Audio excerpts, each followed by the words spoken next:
All right, I think we are live. Yeah. All right, great. Hi, everybody. Welcome to the very first Scratch 3.0 webinar. It is early here in Boston, but I think we have folks joining from all over. I want to start by we have a few other Scratch team members who are on this webinar with us, so I'll just start by doing a quick round of introductions. So my name is Champika Fernando. I'm the Director of Outreach on the Scratch team and joined by...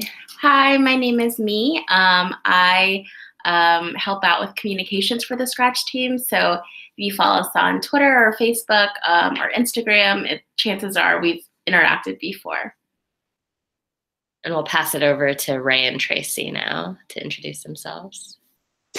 Hi, everyone. I'm Ray Shamp. I'm the engineering lead for the Scratch team, so I help manage the engineering team. I'm joining from London.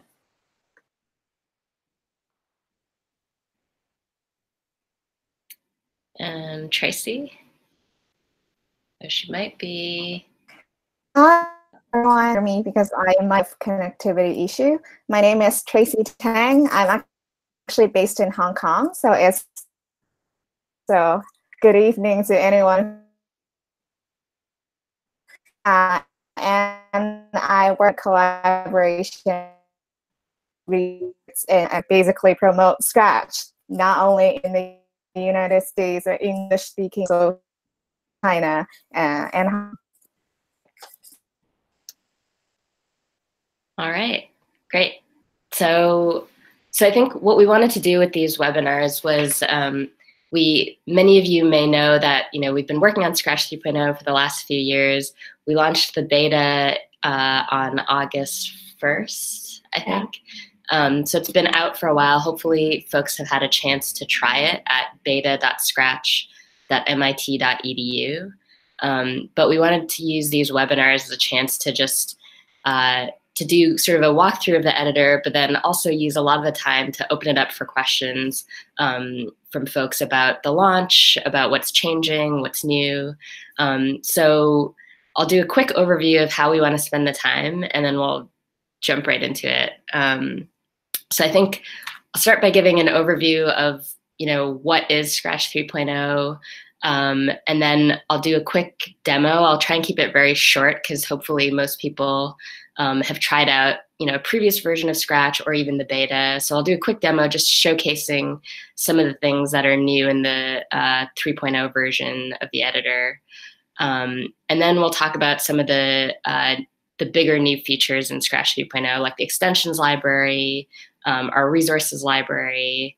We'll talk about the timeline for the launch of Scratch 3.0 and Hour of Code, which is right around the corner.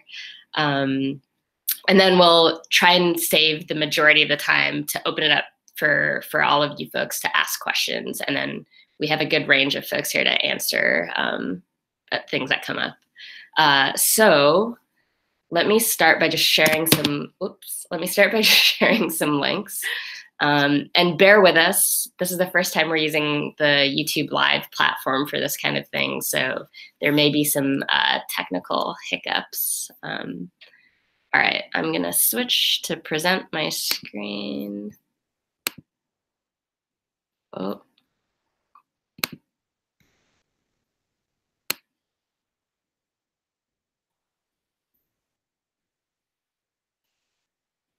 I think we're frozen there. Are we? Not sure if everyone can see that. Okay, great. Let me see if I can see that. Does that help?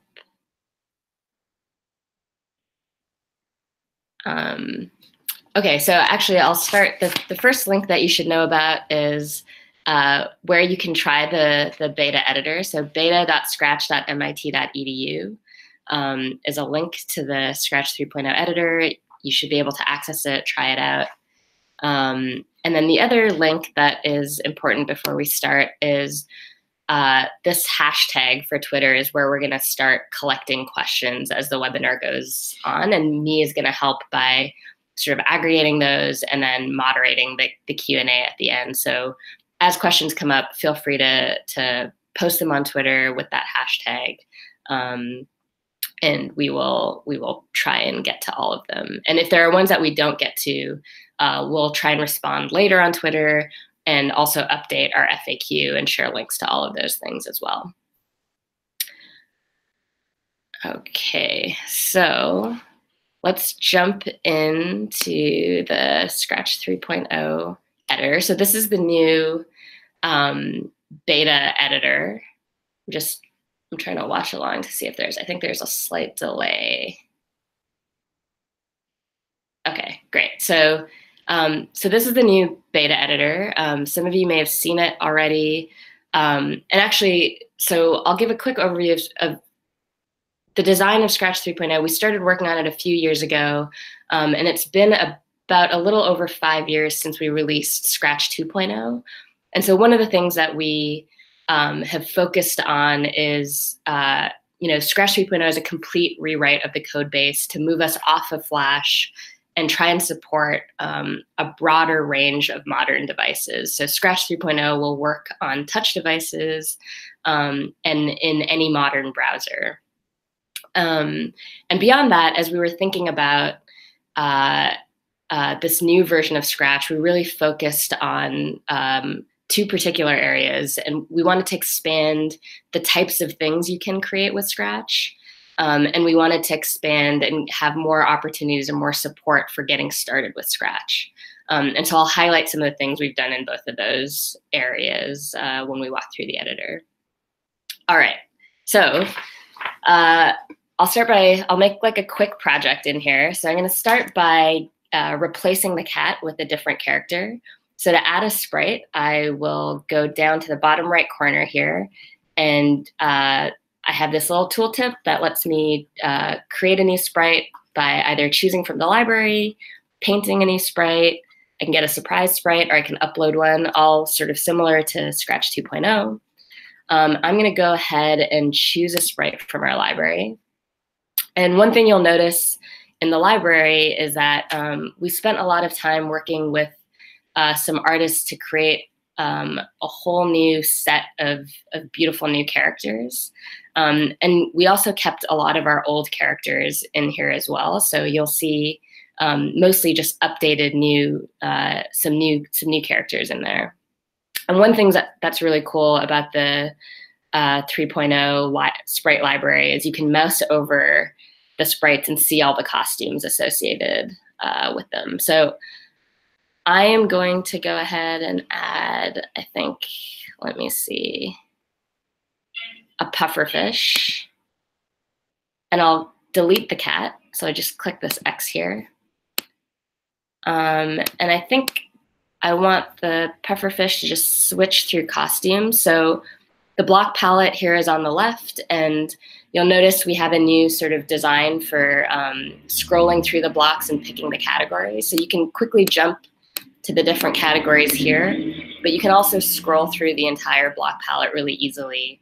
And again, the design here, we paid a lot of attention to touch devices and making that feel really good. So I'm going to go into looks and say next costume. I can just click on the block and see all the costumes associated with the pufferfish. And so I'll say, let's see, forever, next costume, maybe put a weight in there.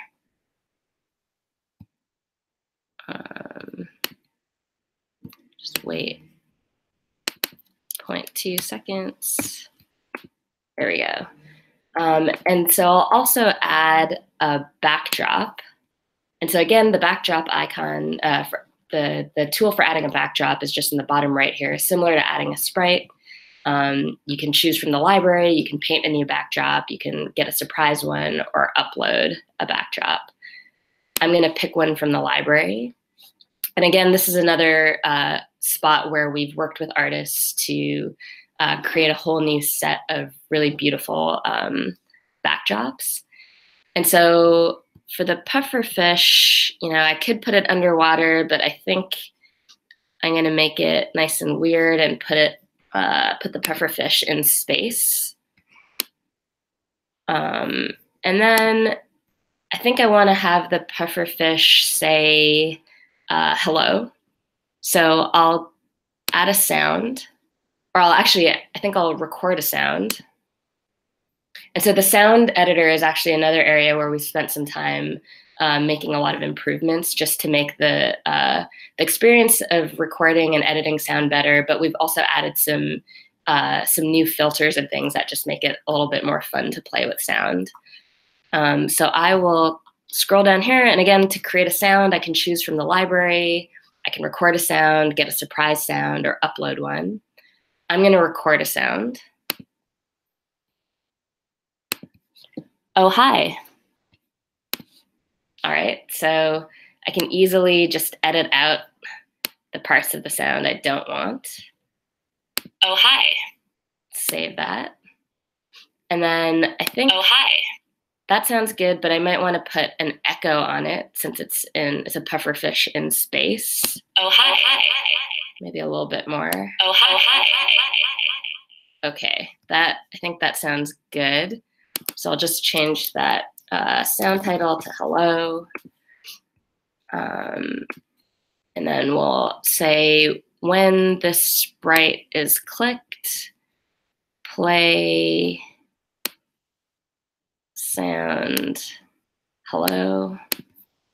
Oh, hi. Great. And I think I'll just connect it to the changing costume so it does all of it when I click. Oh, hi.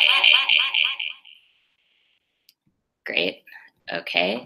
So as you can see, a lot of the creation of new projects in Scratch 3.0 should feel very similar to previous versions of Scratch, but an overall sort of improved UI, user experience, and it'll work a lot nicer on touch devices as well.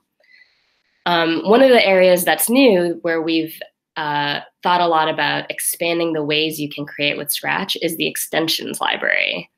So in the bottom left here, if you click on that link, it'll open up the extensions library. And in here, you'll find essentially sets of blocks that expand what you can do with Scratch. And there's some things that we actually moved into the extensions library that just used to be part of the standard set of blocks. So all the pen tools, all the pen blocks are now in the extensions library. Some of the music blocks are in there with additional music blocks. We moved video sensing into the extension library. But what we're most excited about is the fact that this library can and will grow over time as we add more ways to create with Scratch. And at the launch, what we're planning to have is a few different extensions that connect to software services and hardware devices. So we'll have text-to-speech, which uses Amazon's text-to-speech service. We'll have a Translate extension, which uses Google Translate. And then we'll also have extensions for Microbit, the LEGO Mindstorms EV3, and the LEGO WeDo 2.0. So I'll show you how one of these works with, I think I'll start with maybe text-to-speech. So when I click on it, you'll see it adds a new category here that says text-to-speech and a set of blocks associated with that. So I think instead of having my recorded hello, I'll have when the sprite is clicked, maybe speak, oh, hello.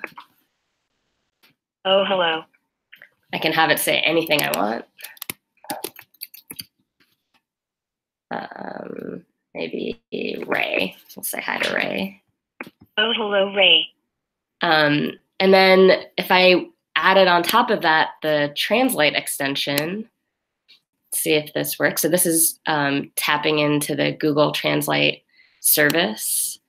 I can drop a Translate block into the speak and say, oh, hello. and maybe do that in French. Oh, salut. And another thing that's actually pretty cool about this particular extension is there's a block here that lets you translate into the language of the person who's watching the project. So you could create a project and have it sort of use whatever language the person who's playing your project is has their language set to. So that's the extensions library. And then the other library that we've added to Scratch 3.0, you'll remember in Scratch 2.0 we used to have a tips window where you had tutorials and tips. We now have this link at the top that opens up a tutorial library where we've been working on a whole new set of basically tips and ideas for adding to your existing project or creating new projects. And I'll show you how these work, the format of these.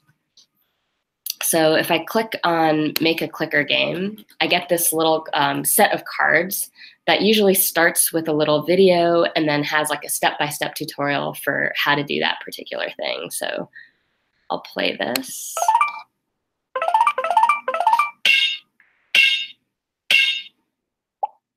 You can use Scratch to make a clicker game. Let's pick a sprite.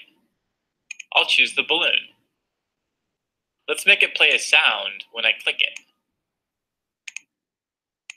So you can see they start with these sort of simple videos explaining what you're doing. Let's first create a variable.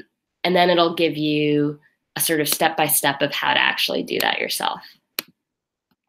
And so we have a whole set of those. And again, this is another library we expect to grow over time. And the other things in terms of at the launch of Scratch 3.0, we hope to have lots of other resources ready for folks. And so if you're familiar, with our tips page, this is where we have links to our activity cards and educator guides. We'll be updating this page for the launch of Scratch 3.0 with links to new resources and our updated activity cards. Let's see. And we've also been working with, we know that, so one of the things that's great about Scratch is there's lots of other folks who create resources around Scratch. And so we've been working with a lot of folks who create resources to ensure that their resources are updated and ready for the launch of Scratch 3.0. And so we've worked with Scratch Ed, who is updating their creative coding curriculum. And we've been working with the Raspberry Pi Foundation to update their Code Club Scratch curriculum. And then we've been working with Google CS First to update all of their CS First materials, which will be ready by January 2nd. And let me just show some of those links where you can find those things. So again, the Scratch tips page is one to look out for at the launch. But also, check out these other resources that will be ready for the launch of Scratch 3.0. Okay. So on top of that, so before we jump into, I want to leave plenty of time to just address questions, but one other thing I wanted to mention or highlight is the fact that Hour of Code is coming up, and this year for Hour of Code, two of the activities that we created that are new are using the beta version of Scratch 3.0. So if you go to the Hour of Code site and see their activities, you'll see there's one that's called Animate an Adventure Game that's done in collaboration with Cartoon Network, and we're using some of the Cartoon Network characters. That will be based on the beta version of Scratch. And then there's also Create Animations That Talk, which we did in collaboration with Amazon Educate. And that also uses the beta version of Scratch. But if you did want to use Scratch 2.0, there are still, our tutorials from last year are available for Hour of Code. And there's a few other tutorials in here that are Scratch-based tutorials that will use Scratch 2.0. So you have the option of using 2.0 or 3.0 this year for Hour of Code. And so the last thing I'll mention is just the launch. So most of you probably know it's happening on January 2nd. It will, on January 2nd, when you go to scratch.mit.edu and you go to create, it'll go into the Scratch 3.0 editor. We aren't making major changes to the community for this launch. So you'll see sort of an updated look and feel of the project page, but no other major changes to the community right now. And a common question we've gotten is like, around teacher accounts. There won't be any major changes to teacher accounts with this launch, but it is something we're interested in improving and an experience we've been thinking a lot about. So that's something that we hope to work on after the launch of 3.0. And then I know people have been wondering about the offline versions of Scratch, and we will at launch have offline versions of Scratch 3.0 that work in Windows and Mac. And soon after that, we hope to have one that will work on Chromebooks as well.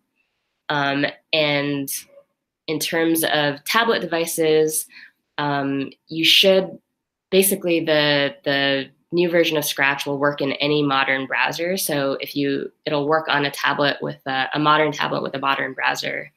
But again, after the launch in 2019, we plan to start working on native versions of the editor. So we'll have a native Android and a native iOS version as well. All right, I think that is all the sort of information dump I wanted to do, but I think maybe we can switch over now and start maybe answering some questions, which I think Mimi has queued up. Let me just quickly, if I can do that, and all right. Okay, so I just wanted to reiterate what Champika said earlier. If you're joining us and would like to ask a question, you can use the hashtag Scratch30webinar to ask a question. If you don't have Twitter, there's a link that we dropped into the YouTube chat on the right hand of this page, so you can also ask questions there. You can also ask questions in the YouTube chat if you want. We're looking at everything. But we'll start off with a question from Melissa, which I think Champika or Ray, you can probably take. When Scratch 3.0 is officially launched, will Scratch 2.0 still be available for some time, or will it be completely erased? That's a good question. I'll take it. So when Scratch 3.0 is launched, when you go to the website, you'll see just the 3.0 editor. You won't be able to access the 2.0 editor there anymore. But we'll continue to support an offline version of Scratch 2.0. And the link to that is, actually, Ray, do you know the link to download this? Yes, it's scratch.mit.edu/downloads. And so you should be able to find the 2.0 editor there even after the launch. And we have plans to support that for years. Great. So another question we have is about translation. So will Scratch be available in French and other major languages right away, or will that roll out throughout 2019 and beyond? Ray, do you want to take that one? Sure. We've made sure to maintain the translations that are currently in the editor for Scratch 2.0. And we actually have better translation support in 3.0. And so it will launch with, I think, something around 40 languages. And an exciting improvement in Scratch 3.0 is that we'll have improved RTL support. So languages that are written right to left, the editor will adapt to support those. And sorry about my video. I have a technical issue, so that will come in and out. Great. So we have a few questions here. Actually, I'll just add one more thing to the translate. And I can't remember if Ray already mentioned this, but in the beta, you can go in there now, and there's already some translations ready that you can try out. So you can find that link on the, similar to Scratch 2.0, there's a link at the top left that's a little globe, and you can change the language there, and you can see which translations are already available. Great. So we have a few questions here about the offline editor. So first of all, will the January 2nd release include an offline editor? And then also, is the offline editor also available for tablets? Or what does that look like in 3.0? I'm going to pass this one to you again, Ray. Yep. We're planning to launch with a desktop version of Scratch. It will not work on tablets or phones. That will come later, a native version for touch devices. Oh, there goes my video again. I'll just leave it up. Yeah, so we think of that as a desktop version of Scratch because we know that a lot of people who use it don't actually use it offline as much as they just use it as a standalone version of Scratch. And so we're working on that right now. And even before you have the offline, before we have the standalone app, for folks on tablets, you should be able to use the browser version of the editor on your tablet. It just won't be, we expect that the offline versions will, or the standalone app versions will be a better experience, but we have been testing them on tablets, and they are definitely designed to support touch devices.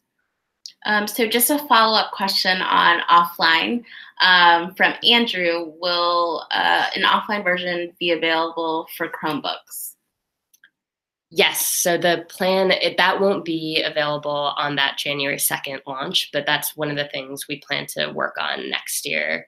And so we hope to have an offline version for Chromebooks, because that's definitely one of the things we get requests for quite a bit. So we do plan to prioritize that next year. Okay, so we have a question about existing projects. I feel like we get asked this all the time, so we should probably keep answering it as much as it gets asked. Will projects be transferred to Scratch 3.0? Is there a way to convert my 2.0 projects to 3.0? What will happen to existing projects? Yeah, that's a good question. I'm glad that was asked, because I had meant to mention it in our intro of 3.0, but I forgot. So another reason, one of the things that makes our development process, I think, sometimes take longer is that we pay a lot of attention both to making sure Scratch works on a wide range of devices, but also with each new version, we want to continue to support the millions of projects that have been created in Scratch. And so with 3.0, your previous projects should just automatically work when we launch on January 2nd. And you can actually start trying them now. If you go to the beta, when you load the editor, you'll get a little modal that says try it. And then to the right of it, it says view project or view 2.0 project. If you click on that, you can put a link into your 2.0 project and load it up in the 3.0 editor and see how it works. It may be buggy right now since we're still working out kinks up until January 2nd, but you'll get a sense that it should be working. Great. See, I have a specific question about the speech recognition extension. Will that be available at release? I think that's probably a Ray question. Yeah. I believe so. I'm more sure about the text-to-speech. I'm pretty sure about this speech-to-text. And then we have another specific question that I think is a Ray question. The Lego Mindstorms EV3 extension, will that work with Raspberry Pi, tablet, or just desktop and browser? At launch, I believe that it will only work with desktop. Great. Okay. People are curious about all of the new blocks that we'll be releasing. And I'm sure resource developers are curious to know whether there's a list anywhere where they can find all of the new blocks. In terms of extensions, is that the or just in general? In general, yeah. I don't think we have that, but that is something that comes up a lot for, well, in many ways, like wanting to have just images of the blocks that people can use in resources, but then also having a list of blocks. I think at some point there were folks, I think, on the resource developer team here who started compiling that and thinking about it. But I don't know that we have something official that is available, but that's something I think we should probably think more about and try and do. Because I do think it would be helpful for resource developers. Great. I think you mentioned this earlier, but maybe just to reiterate for people that may have joined later, what is happening to educator accounts, and will we be exploring any other different types of sign-ins with Scratch 3.0? Yeah, so at the launch, the majority of changes and updates are in the editor.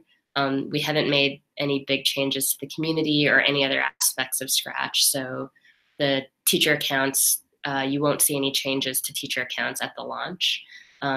That said, it's something we've sort of continued to talk about over the last couple of years, and it's an area where we want to make lots of improvements. We know that there's a lot to be desired with the teacher accounts, and so yes, we will be making improvements to the teacher accounts or updates to them after the launch of Scratch 3.0, and we have been talking about sort of thinking about some of the different platforms that have become popular over the last few years. And seeing if we can adopt any of those, but we haven't made a commitment to any one yet.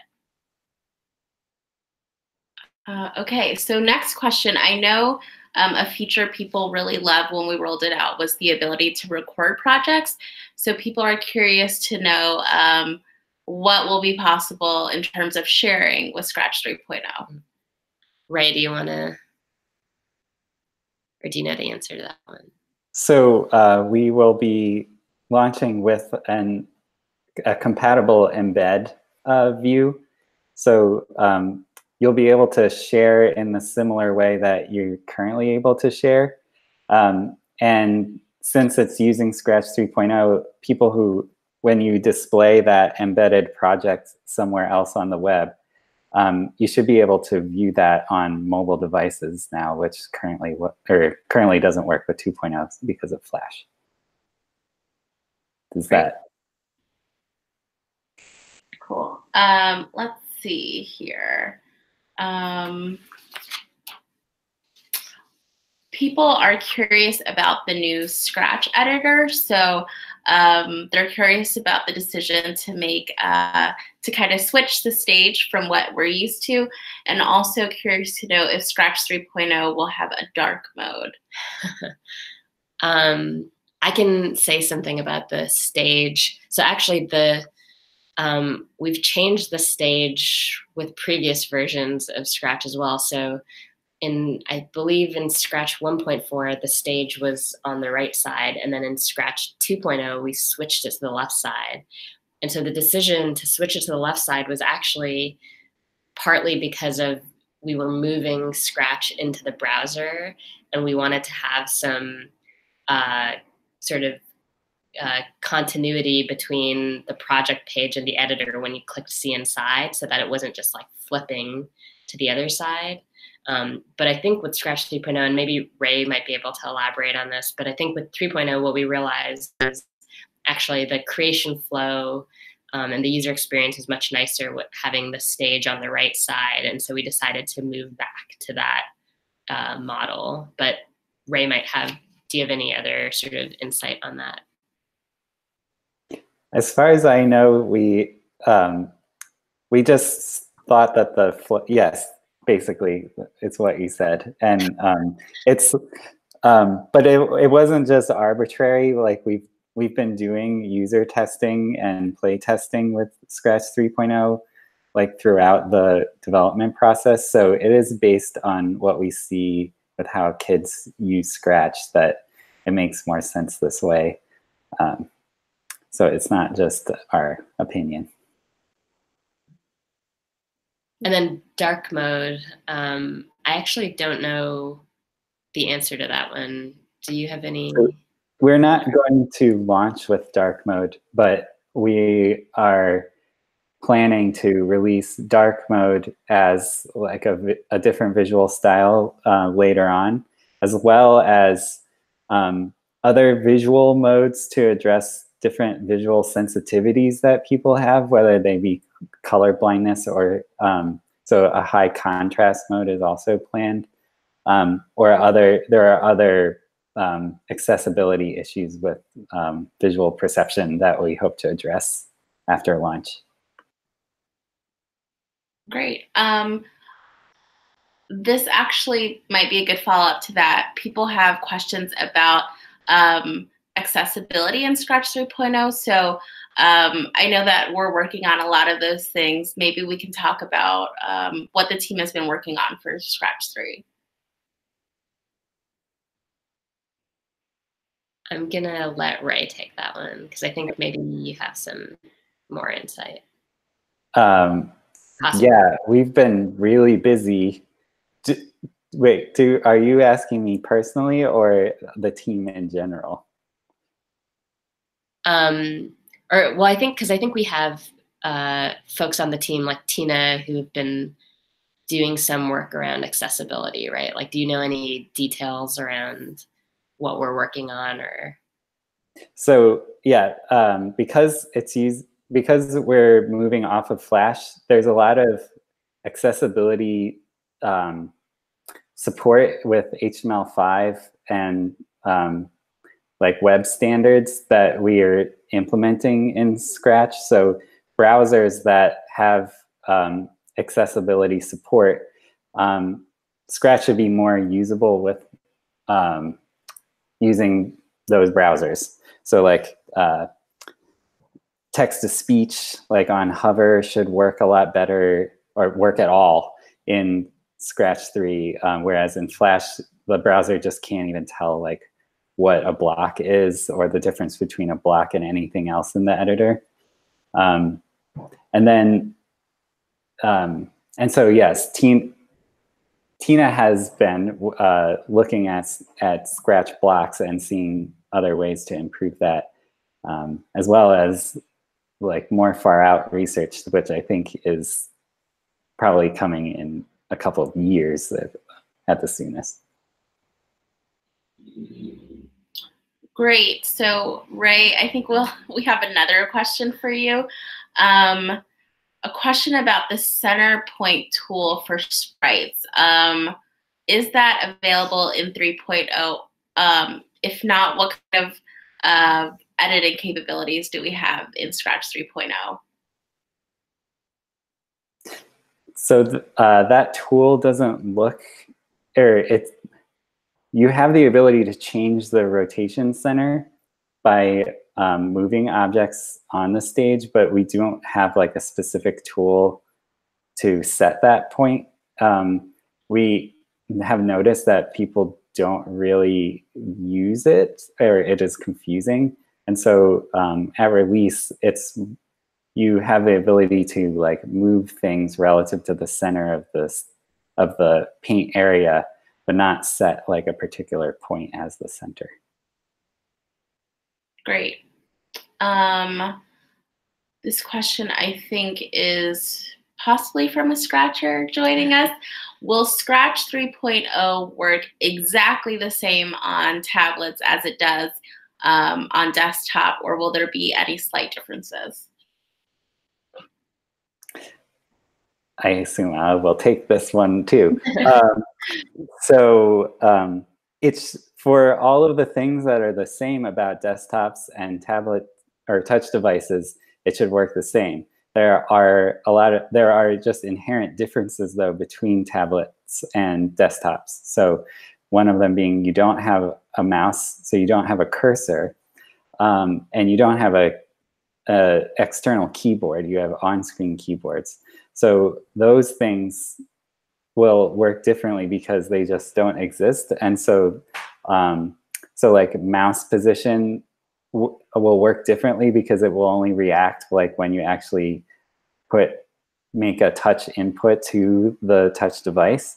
And then we're going to support the like absence of a keyboard with an on-screen soft keyboard.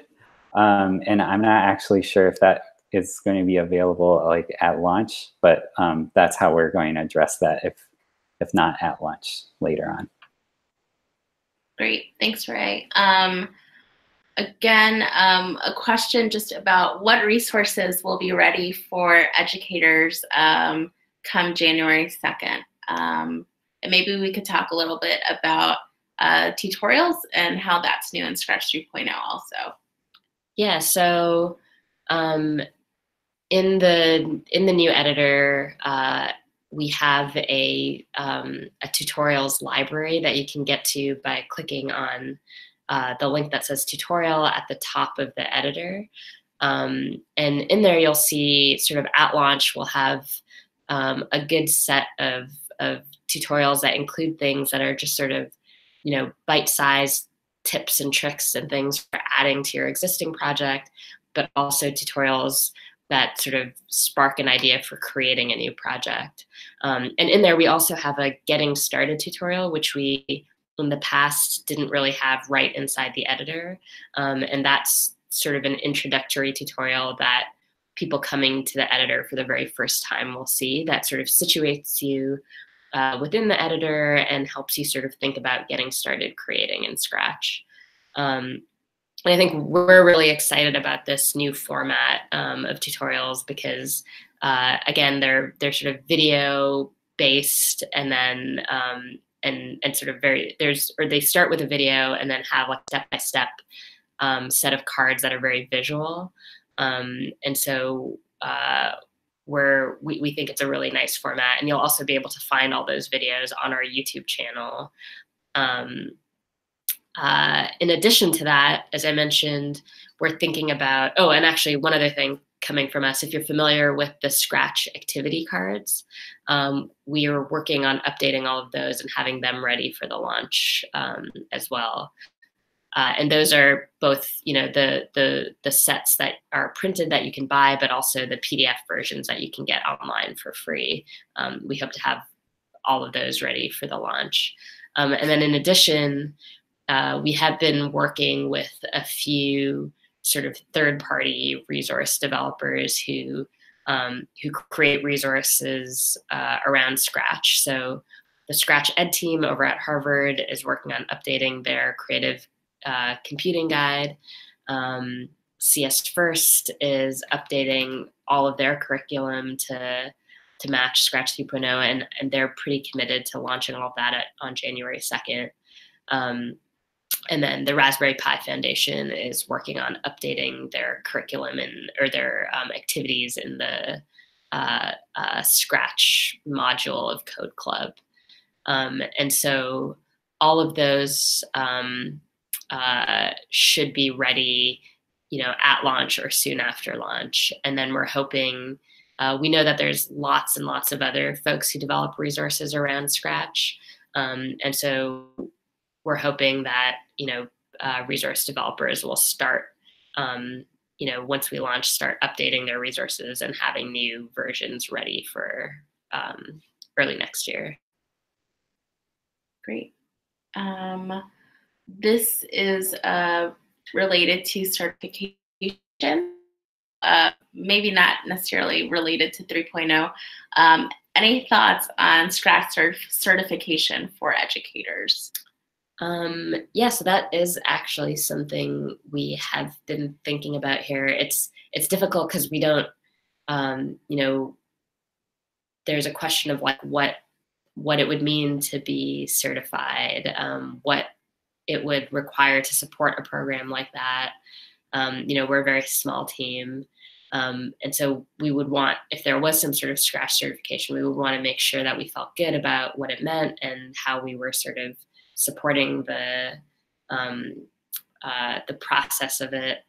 But and then also just, whether, I think we've thought about like what we would call something like that, whether certification is the right word, but it is something we've been talking a lot more about recently. So we have no plans for releasing anything, at the launch or anytime very soon, but it's something we're spending a lot of time talking about, and because there has been lots of sort of from the educator community. Great. So I'm seeing a lot of questions asking about very specific extensions. So instead, I think I'll rephrase this question. What extensions will be available at launch on January 2nd? Ray, if you could take this one.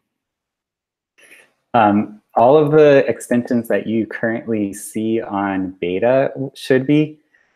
So that's the Lego EV3 extension, the microbit extension, the extensions that are sort of the ones that we pulled out of the core block and moved into the extensions category. So video, motion, pen, music, and then these new, and sorry, one more hardware extension is the Lego WeDo 2.0. And then we have 2 software extensions, which are text-to-speech and the translation extension. So I think those are all the ones that are absolutely guaranteed. We have a few like more experimental ones that we're playing with, but I think these are all of the ones that we're 100% sure about on January 2nd. And actually, one thing that I forgot to mention when I was showing the extensions library is, we are planning to grow that library over time, but we also want to open it up for sort of unofficial or experimental extensions developed by people outside of the Scratch team. And that's something that we hope to have like documentation and support for later next year. Is that accurate, Ray? Yep. I guess I could add to that is, so some people who maybe reach the limits of Scratch might want to try building their own extensions. And so we want to support that with that documentation. And you'll be able to develop projects and then play with your extension on projects on Scratch. But for these unofficial or experimental extensions that you create, you won't be able to share the projects that use them, but you will be able to develop them on Scratch. Great. A follow-up question to these extensions. Is there a way to sign up for or get access to any experimental extensions? Not at the moment. Yeah, just keep, maybe we should show a link for our GitHub or GitHub organization, which is github.com/LLK. That is where we're doing all of the work on Scratch 3.0. And so if you keep your eye out on those repositories, you might see some activity for more experimental features. Cool. So we actually have a specific question about the webinars, which is very meta. Will the webinars be available afterwards? Yes. So we're recording all of the webinars. So the one that you're watching right now, also the one that's happening at noon and the one that's happening at 6. So those will be recorded. In addition, we are going to find some way to capture all of the questions that are asked and to recap that either in a blog post or some way so that if questions weren't asked at the session you joined, you can still see the responses and the answers for that. So yes, and we'll be sharing that on social media. We probably can also email that to our resource developers email list so that you have it.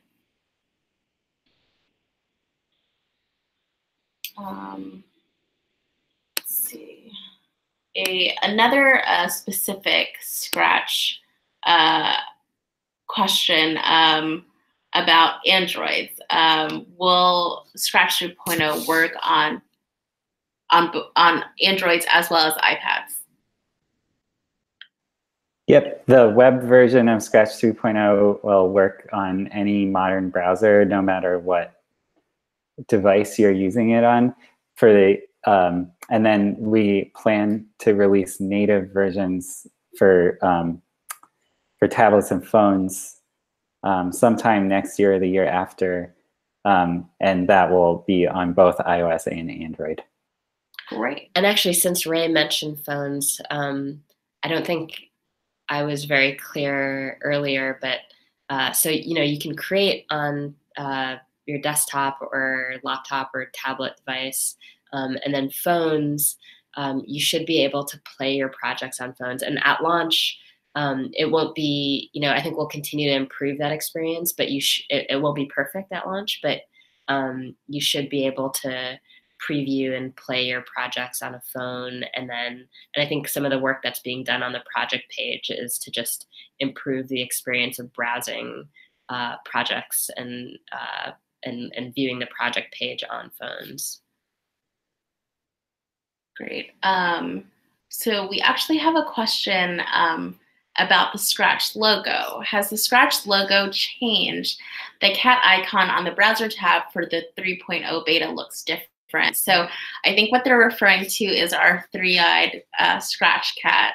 That is the icon for the beta. Is that the icon right now? It's three-eyed. Yeah. Oh, yeah.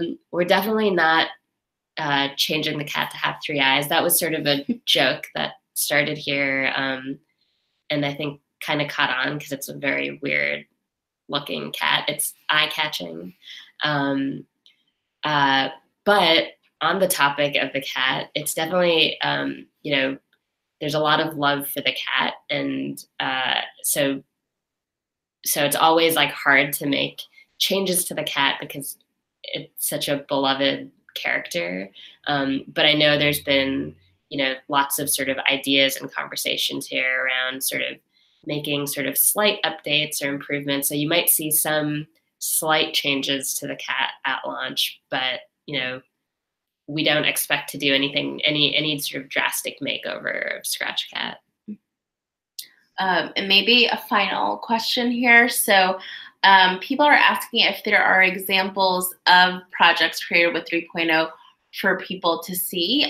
So sharing is not an option right now in beta, but I'll just put a plug in for our social media accounts. There are so many people already creating projects with beta and sharing them on Twitter. So definitely check out our feed.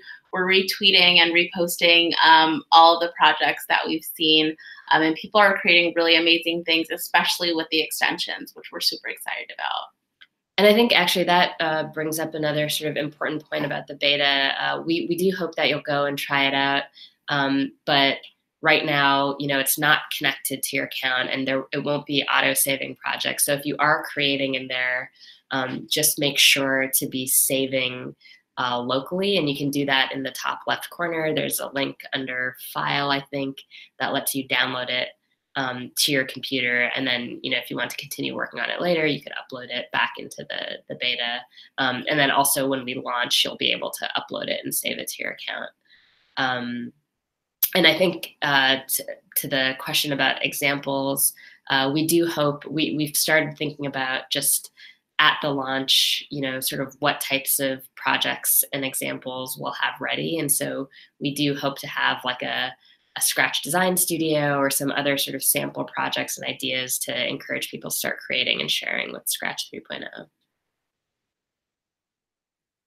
So was that the last question? Yeah.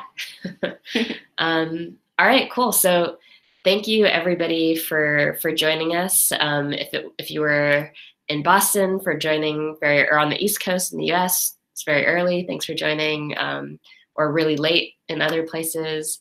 And then thanks to all the Scratch team members who joined from all over. Hopefully this was useful, helpful. We'll be hosting 2 more webinars today, one at noon Boston time, and then one at 6 p.m. Boston time. And as me mentioned, we'll be putting up recorded versions for anyone who missed anything or wasn't able to join one of the live sessions. And so again, just another reminder, The launch is on January 2nd. We hope you'll follow us on Twitter and Facebook to stay up to date with things that are coming up. And then if you want to, a lot of the answers to these FAQs you'll find if you go to scratch.mit.edu/3FAQ. And we're just sort of updating frequently asked questions about the 3.0 launch there. Anything else, Ted? I think that's it. Okay, cool. Scratch Thanks, everyone. on. Scratch on. Bye. Bye.